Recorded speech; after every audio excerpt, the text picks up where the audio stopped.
We here at the Sports History Network proudly partner with 26 podcasts, all revolving around the history of sports. But did you know that many of our hosts were sports history authors way before they started their shows? It's true. We've got Joe Ziemba, host of When Football Was Football, Joe Zagurski, host of Pro Football in the 1970s, Mark Morthier, host of Yesterday's Sports, Tommy Phillips, host of Lombardi Memories, and Scott Adamson, co-host of From the 55-Yard Line. All these authors have many books for you to choose from. To check them out, go to our website at sportshistorynetwork.com/sportshistorybooks. Pick up your copy today. Soundtrack provided by Kevin MacLeod of filmmusic.io. This podcast is part of the Sports History Network, your headquarters for the yesteryear of your favorite sport. You can learn more at sportshistorynetwork.com.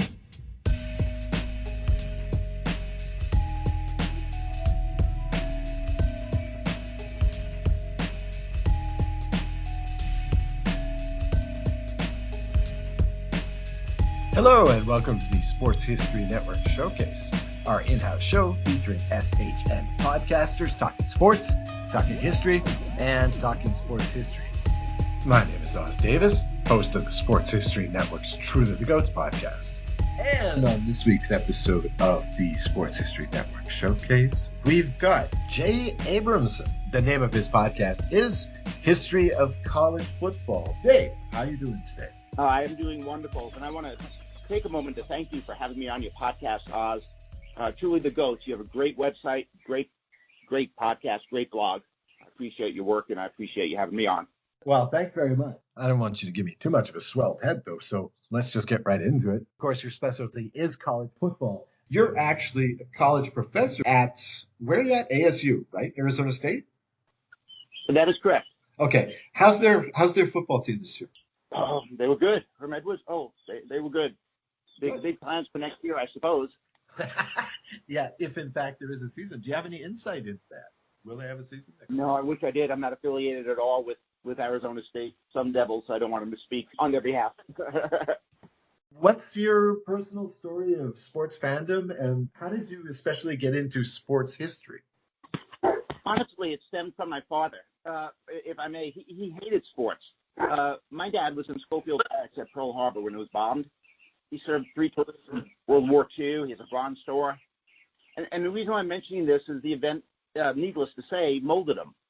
When he raised me, he focused on education. So my point is, he had no use for sports whatsoever. But 2 events had a really long-lasting effect on me, emanating from my father. The first was actually from baseball, not football at all. I was in 1967. I love sports. He did not. But he took me to a Yankee-Red Sox game. And the reason I'm mentioning this is Tony Quignaro was playing in that game, and it was at Yankee Stadium, and he's on the Red Sox. And a ball is hit down the third base line, and some kid leans over the railing, reaches for it, catches the ball, and a policeman on the field, now this was 1960s New York for you, takes it away from him. And Tony Quignaro, in stride, grabs the ball from the policeman, walks back, and hands it to the kid. And I swear it's the only time, probably ever, that Boston Red Sox got a standing ovation from the Yankee 57,000 that were there. My dad turns to me and he says, now that son I enjoyed. And this was high praise coming from him, almost as if he supported me loving sports. You fast forward a couple of years. It's 1971, Thanksgiving Day. Oklahoma, Nebraska, game of the century. Right. Number 1 defense, Oklahoma, right? Number 1 defense, Nebraska. Yeah. And my dad, for once in his life, supports and brings down an old black and white TV with those rabbit ear wire antennas so I could watch the game. And it was his way of saying, you can embrace this college football. You can embrace sports if you want. I guess I will support you. So it let me know it was okay. Wow, very interesting. So as a military guy, he wasn't even into the Army-Navy game? He was not into sports at all. Wow. You were a tough man. You believed in education. You took care of your family. If you ever seen any one of the Godfather movies, you kind of get the gist of the whole thing. that was it. Right. Okay. we'll talk about your podcast in a bit here, but I wanted to ask you this. Give me the argument. Why is college football the best sport? Or why is it the one that you're into enough to do a podcast about? How long is your show on? I'm just kidding. I'm not very long-winded, but if you'll allow me to expand here just for a moment. Oh, go. Here's the easy answer. I got two. Easy answer. You go to a game. I take my son, Big, he's in his late 20s, to games all the time. We went to the Big House, 107,601 people. You look around you. What do you see? 18 and 21-year-olds. You keep looking. What do you see? Parents, grandparents.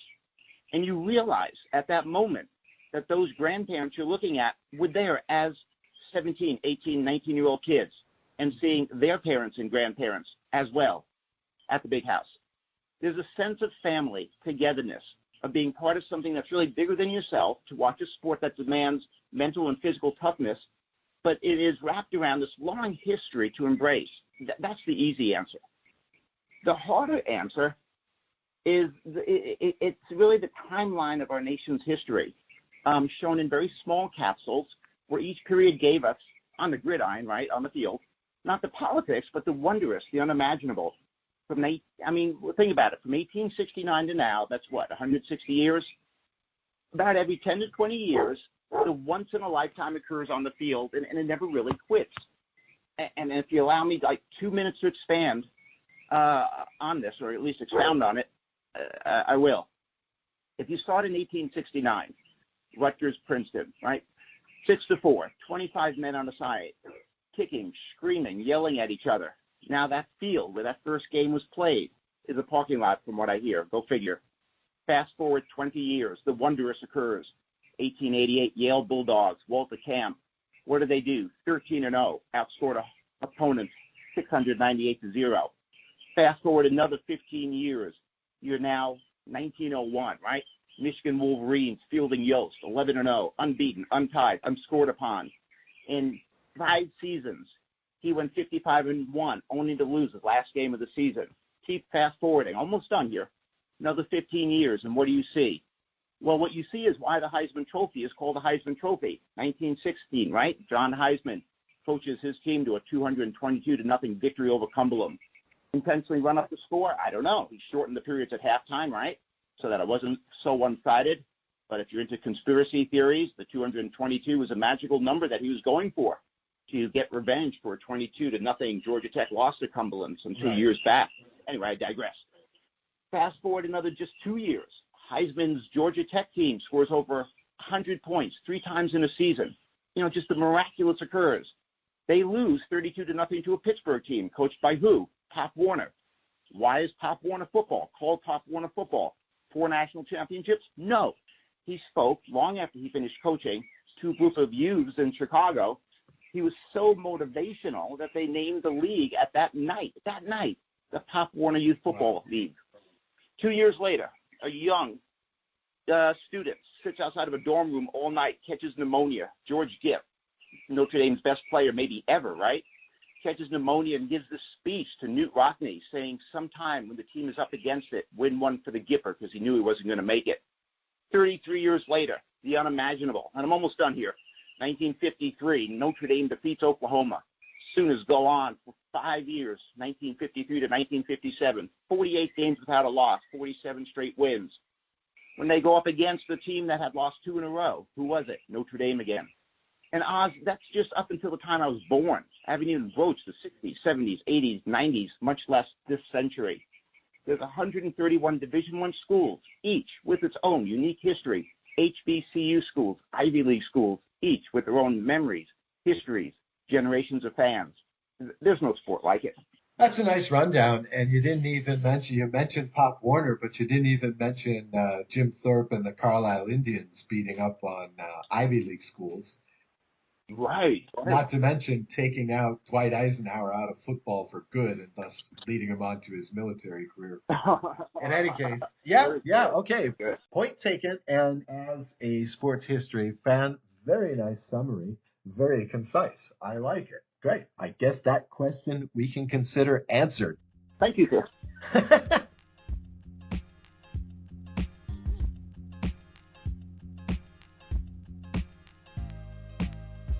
Welcome to History of College Football Podcast. I am Jay Abramson, and I will take you down a gridiron memory lane. The national champions, the teams, the rivalries, the conferences, the Heisman winners, the rankings. Today, we will discuss the college football history of the Alabama Crimson Tide. All right. How did you get into podcasting? To be honest, I've taught now 40 years. It's my 40th year teaching. I wrote a few textbooks. Students, they don't read textbooks anymore. This isn't my generation. So I made videos to complement my courses. This generation watches videos. They listen to podcasts. So all the while, over the 40 years I'm teaching, I'm writing a book detailing the college football history of 130 Division I teams, HBU teams, Ivy League teams, inserting these special interest stories. And recently I turned it into a podcast. Why? Really, I just simply wanted nothing more, nothing less. I wanted the memories remembered, the names and the faces from the colleges of a time really long since gone. I mean, you love Illinois, LSU, Oregon State, TCU, whatever is your team, whatever is your wheelhouse, right? This team, this generation is what you follow. I would like how nice it would be if people understood the program that molded that team, that generation. And that's what motivated me. In your book, do you have a mutual alma mater, the University of New Mexico Lobos? I have a segment on it. Yes, I do. And I have a podcast scheduled coming up. You'll probably look up the date. Coming up this summer sometime. On UNF? On the Lobos? Every one of the 130 teams I will cover. I have podcasts that are pre-recorded and scheduled through mid-July, but I'm going to hit every one of the 130, then move on to HBCU and Ivy, and at the age of 61, sooner or later, I'll get too old to keep doing this, and I don't know where it will stop. Okay, so essentially on every episode of your show, you do one school's history? I love these questions. So our podcast is dedicated to two topics, either. So it's either one or the other. You get a podcast, it is either one or the other.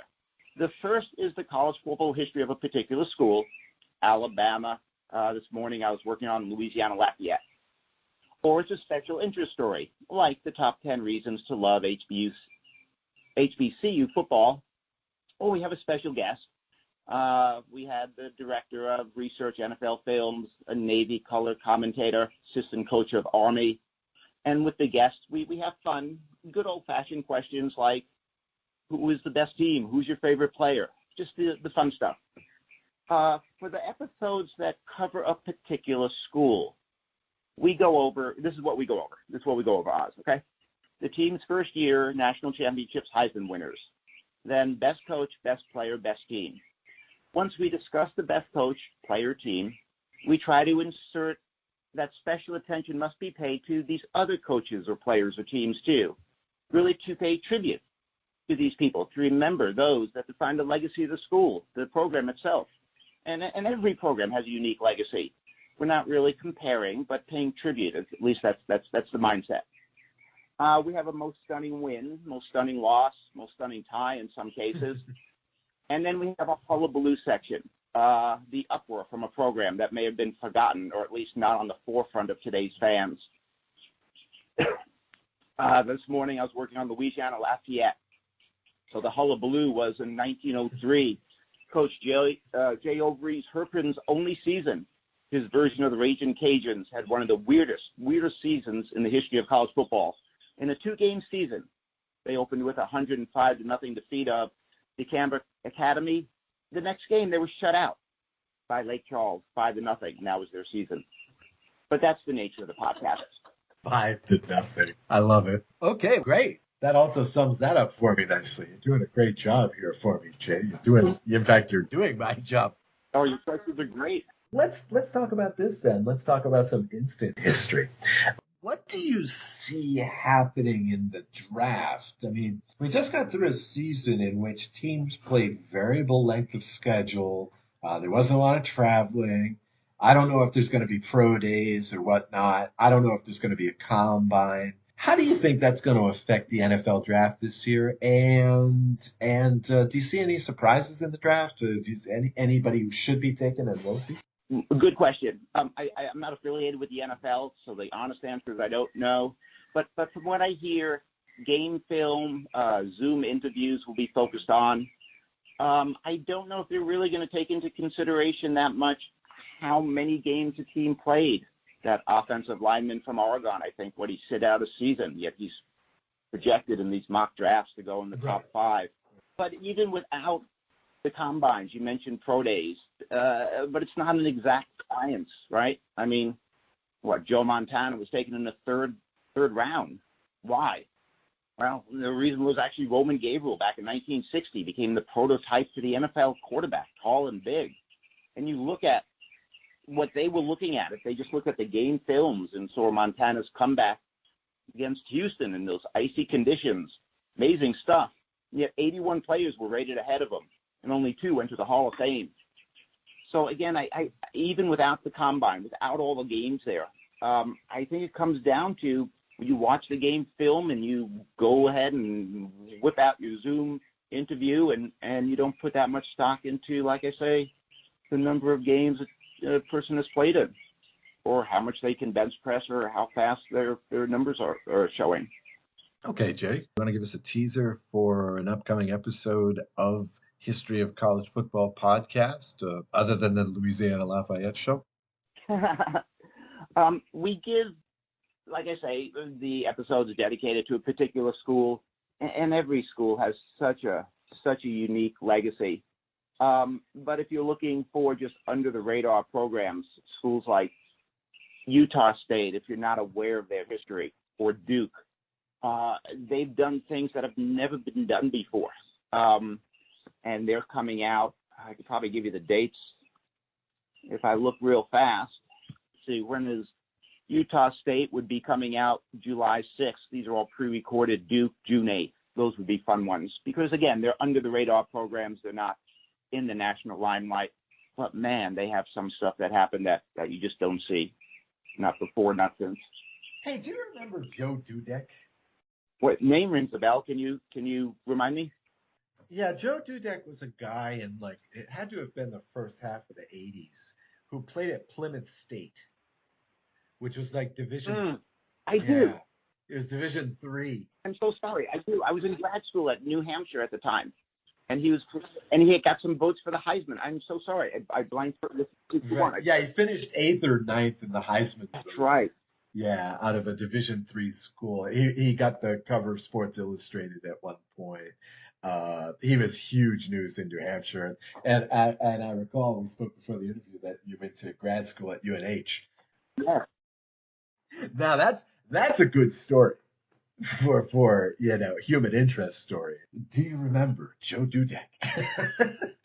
Now I do. This is what age in 61 years does. Your memory fades. But when I was at New Hampshire, he was all the rage because Plymouth State is New Hampshire. And oh, of course. The fact that he was being considered for the Heisman, at least got some votes. Yeah, he was huge.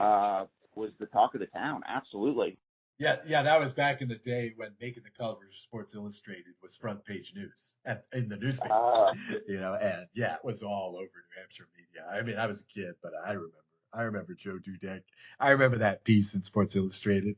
It showed this crappy $200 car that he drove to campus, stuff like that. It was pretty funny. I remember it vividly. I was a grad student, and my program is math, and even the math nerds knew of the story. I mean, that's how it was up front. It was on the national radar. Absolutely, it was a big deal. What's the name of your book, Jay? And is it available for purchase?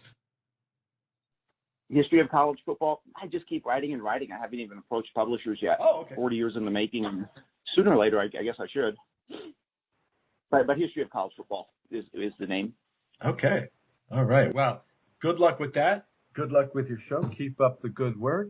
Jay Abramson of History of College Football Podcast. Thanks very much for being on the show. Oh, thank you. And again, you do an amazing job with the interview. Amazing job at your website. I appreciate you. Hey, thanks, Jay.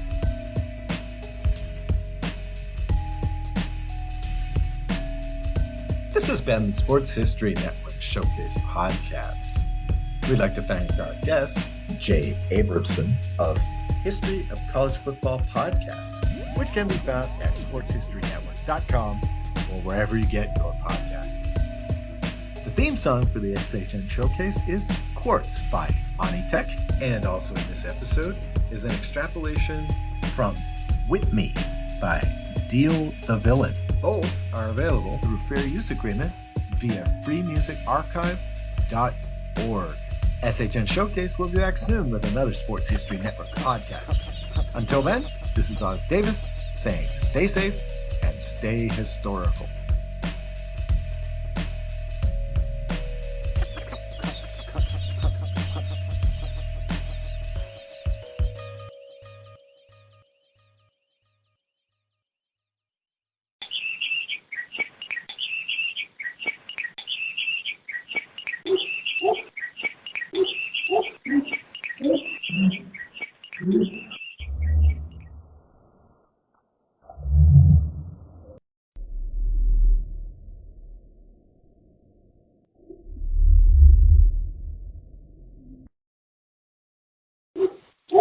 At the Sports History Network, we're all about sports yesteryear, and so we're so pleased to introduce you to Row One, an online memorabilia gallery and shop that brings your sports history to life anywhere. The Row One gallery includes over 5,200 gorgeously reproduced prints of team posters, game program covers, game tickets, advertisements, and more in baseball, pro and college football, pro and college basketball, and more. And any gallery item may be printed in a variety of sizes on wood, metal, canvas, acrylic, or poster paper. And in Row One shop, check out the thousands more of unique items with the retro and historical designs dating back to 1876, including t-shirts, long sleeve shirts, phone cases, mugs, blankets, pillows, towels, and even shower curtains. Go to sportshistorynetwork.com, ROW1, for access to the full Row One catalog and for gallery prints and gift items, plus get a 15% discount off all prints on the Row One Pictorum Gallery with coupon code SHN15. Follow the link on the show notes.